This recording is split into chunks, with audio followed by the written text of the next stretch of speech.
안녕하세요. 오진령입니다. 오늘은 동화분석 두 형제 2차 시 수업 시작하도록 하겠습니다. 전개 부분입니다. 자, 이제 황금새가 보통 새가 아니라는 건 우리가 알고 있죠. 심장과 간을 먹는다. 그리고 나면은 뭐예요? 자고 나면 베개 밑에 금이 한 덩어리씩, 한 조각씩, 한 조각씩 이제 나타난다. 예, 이거죠. 우리가 이제 잘 알고 있는 황금알을 낳는 닭의 이야기하고 많이 연결되어 드러납니다. 그러니까 우리만 일확천금을 꿈꾸고 우리 세대만 아이돌이 되기를 요즘 애들은 공부도 안 하고 이제 연예인이 되면 그것도 아이돌 유명한 사람이 되면은 갑자기 막 100억, 200억 막 이렇게 들어오지 않습니까? 그게 현대만의 이야기가 아니에요. 그쵸? 옛날부터 우리는 일확천금을 꿈꿨다라는 거죠. 그런 것들이 이런 동화 속에서 어머, 현대와 크게 다르지 않네? 이런 정서가 다르지 않다는 거죠. 이게 원형적이라는 것들이 그대로 드러납니다. 자, 이제 금한 조각을 낳는 새죠. 그래서 매일매일 금을 하나씩 이제 만들어낸다. 이거를 액면 그대로 동화를 해석하시면 재미없어요. 의미를 찾아야 되겠죠. 여러분들이 지금까지 오시면서 여러분에게 어떤 능력이 있어요?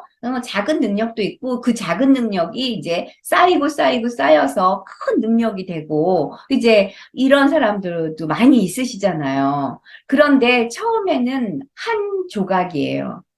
그런 것들이 이제 쌓여야지만 거대한 힘이 되잖아요. 그쵸? 그래서 이거는 여기서는 그만 조각이지만 전체성을 의미한다. 왜 셀프냐? 우리가 전체성으로서의 셀프는요, 하나이면서 전체잖아요.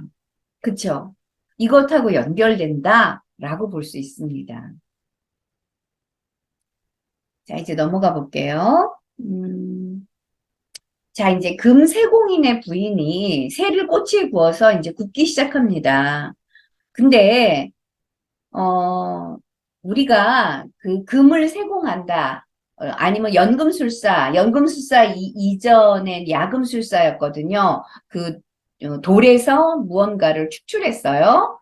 축출해가지고 금속을 축출합니다. 그런 다음에 그것을 이제 불에다가 용광로에다 끓이죠. 그래서 어떤 틀에다가 부어서 어떤 용기도 만들고, 그 다음에 도구도 만들고, 그쵸? 이제 이런 것들을 만들었는데, 그 야금술사와 이제 야금술사 그 다음에는 대장장이들이 이제 이렇게 도끼도 만들고 칼도 만들고 막 이러잖아요. 그 다음에 이제 연금술사 이렇게 변천이 되어 왔는데, 자, 이제 이렇게 옛날 고대 사회에서는 석기 시대, 돌을 사용하던 시대에서 금속을 사용하는 시대로 넘어가는 시대가 있었어요. 그쵸? 그래서 이 금속을 쓰는 시대에 돌입했을 때 금속을 돌로부터 뭐예요?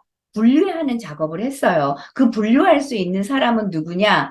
그때 당시에는 시대를 거슬러 올라가면 왕들이 그 일을 했었다. 예. 그런 능력을 가진 사람이 왕이다. 이제 이래인 거였죠.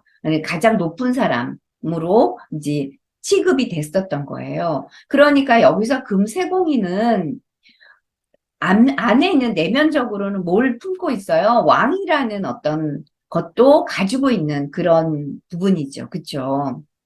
그래서 이제 금을 세공한다라는 거는 이제 달구고 연마하는 거잖아요. 그러니까 이제 새를 꼬치에 깨어서 굽는 일 역시도 이 세공인의 어떤 일과 같다. 새를 변화시키기 위해서 하는 세공인의 일이다. 이제 이거죠. 쉽게 얘기하면 이제 연금술사들이 하는 일하고 똑같습니다. 근데 아내가 대신 새를 꼬치에 구워서 굽는 거예요. 물론 여기서 보면 형인과 아내는 짝이죠. 그래서 짝으로서의 어떤 조화를 이루고 있기 때문에 부인한테 시킬 수 있어요. 그런데 그게 이제 정말 진정한 아내의 일이냐? 진정한 아내의 일이라면 어, 그거를 더욱 열심히 했겠죠. 그쵸? 하지만 아내는 자신의 일이 아닌 거예요. 그러니까 잠시 볼 일이 있어서 부엌을 비우게 되는 거예요. 그죠? 만약에 우리가 진짜 그 연금술사들은 작업의 장에서 떠나질 않고 계속 물질의 변화를 추구하거든요. 우리가 무언가를 공부를 할 때도, 내가 공부를 할 때에도, 우리가 무언가를 작업을 해서 어떤 것을 만들 때에도 다른 사람이 손 못 대게 하고 내가 끝까지 작업하잖아요. 그죠? 그런 것을 한번 좀 보세요. 생각해 보시면은 이제 좀 더 연결이 좀 쉬워지고요. 그 다음에 연금술의 과정인데요.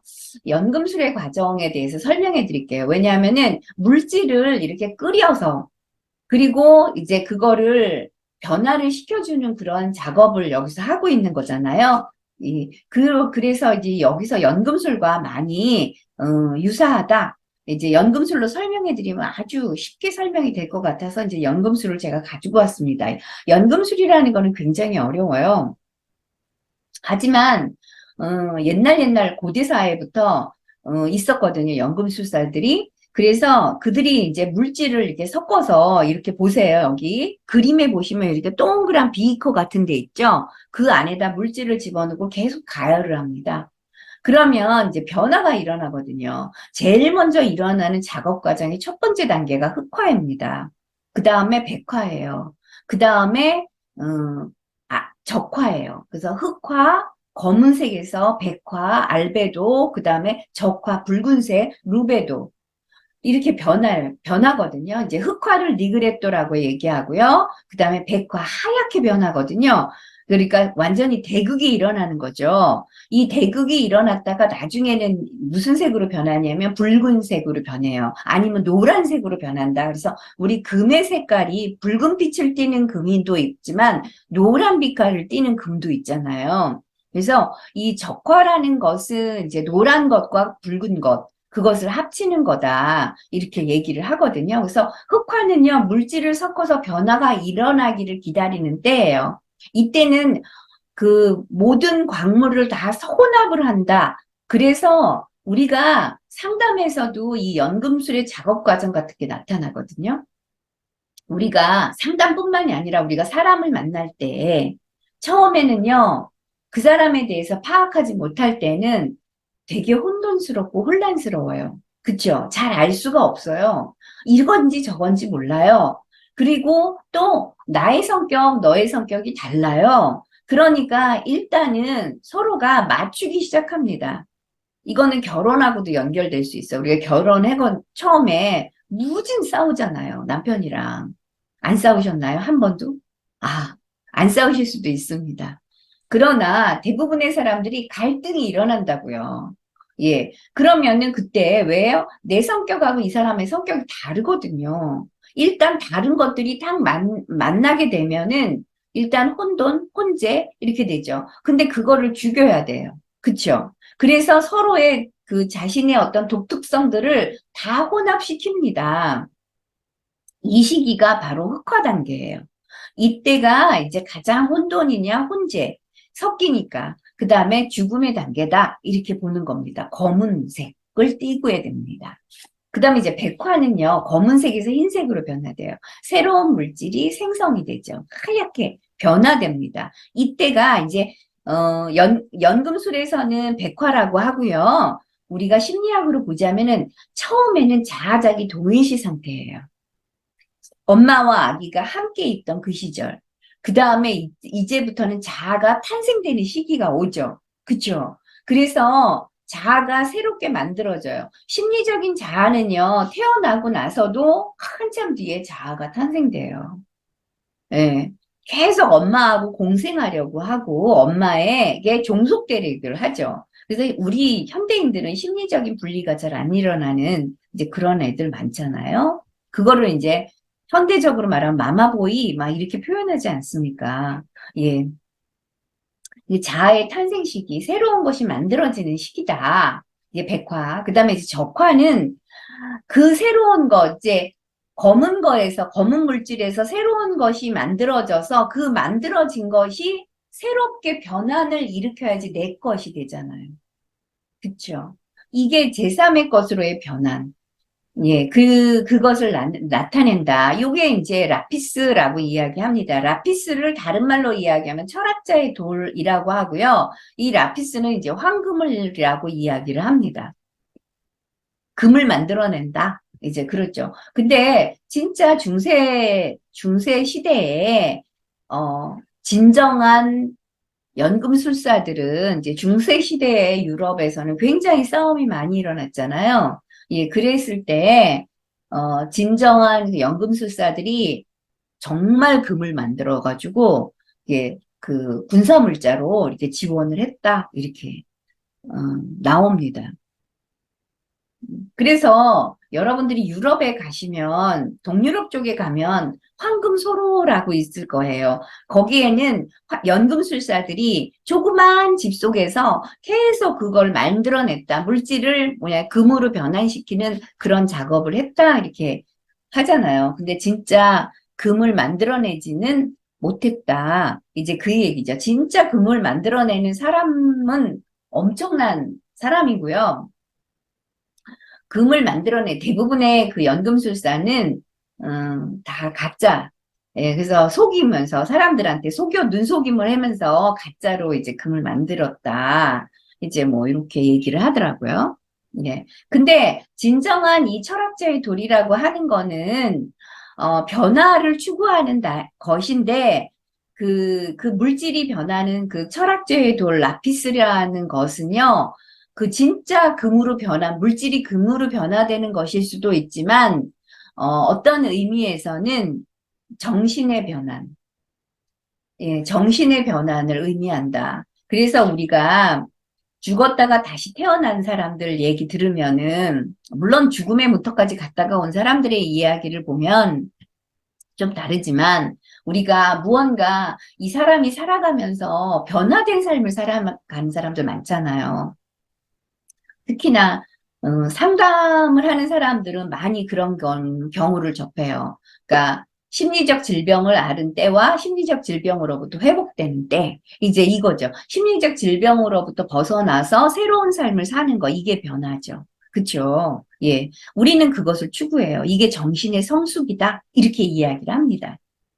그쵸? 네. 자, 이제 다른 볼 일이 있어 부엌을 비우는 그 형의 아내는 자신이 아니라는 측면에서, 아유, 자신이 아니니까 책임감을 안 지네? 이랬을 수도 있고요. 어머, 자기 일 아니라고 혼신을 다하지 않았어? 뭐, 제대로 짝의 역할을 안 하네? 이렇게 보는 거예요. 의식적으로 보자면. 근데요, 이거는, 또 다른 측면이에요. 뭐냐면은, 지금 형하고 아내는 한 쌍이잖아요. 그쵸? 한 쌍이란 말이에요. 한 쌍이, 그러니까 즉 뭐예요? 자아와 이 쌍으로서의 아내는 뭐예요? 남성이 자아라고 한다면 아내는 아니마죠. 그쵸? 자아와 아니마가 조화롭지 못함이에요. 쉽게 얘기하면 자아의 내면 인격이 제대로 조화롭지 못하고 미흡한 거죠. 실현이 잘 안 되는 상태인 거예요. 이거는 무심코 일어나는 것처럼 모르지만 작업을 한 번 했다고 해서 성공하나요? 선생님들? 아이, 물론 하는 경우도 있겠죠.